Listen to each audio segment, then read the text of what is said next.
Larangan dan kesalahan ketika sujud. Tidak menempelkan hidung di lantai. Nabi SAW bersabda, tidak ada solat orang yang tidak meletakkan hidungnya ke lantai ketika sujud.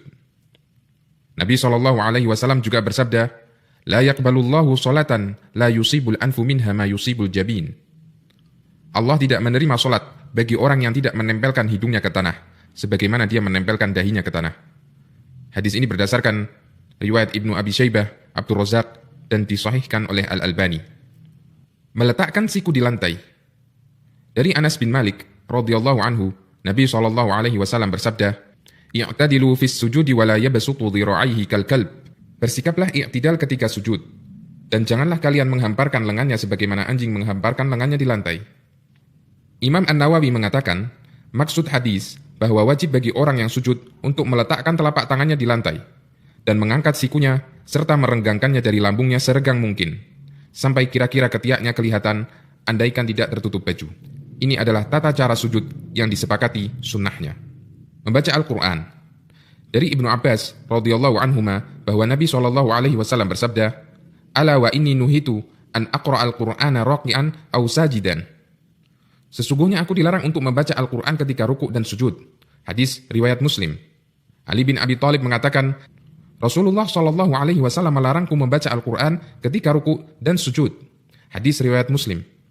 Catatan, dibolehkan membaca doa dari Al-Quran ketika sujud, namun dengan niat membaca doa, bukan membaca Al-Quran. Keterangan selengkapnya diuraikan di pembahasan tentang berdoa ketika sujud. Menyibak rambut yang menjuntai ke bawah. Dari Ibnu Abbas radhiyallahu anhu, Nabi SAW bersabda, "Umirtu an asjuda ala sab'atin la akuffu sya'ra wala thiyab." Aku diperintahkan untuk sujud dengan bertumpu dengan 7 anggota sujud, dan aku dilarang untuk menyibak rambut dan melinting pakaian. Tidak menghadapkan jari-jari ke kiblat.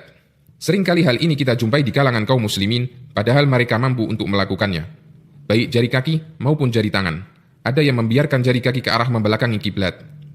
Ada yang sujud sambil bertumpu dengan ujung-ujung jari tangan, sementara telapak tangannya diangkat. Semua ini menunjukkan kurangnya kesungguhan mereka dalam bersujud. Padahal Nabi SAW suka menghadapkan anggota tubuhnya ke arah kiblat ketika sholat, sampai beliau menghadapkan jari jempolnya ke arah kiblat. Semoga Allah membimbing kita untuk bisa melaksanakan sunnah-sunnah Nabi-Nya SAW. Tidak menempelkan kaki di lantai. Ada sebagian orang yang sujud sambil mengangkat ujung kakinya ketika sujud, sehingga tidak menempel lantai atau alas sujud.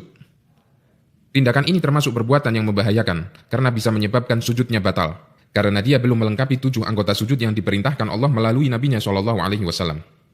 Merapatkan kedua tangan dan meletakkannya di bawah dada. Kebiasaan ini kerap kita jumpai di kalangan wanita ketika sujud.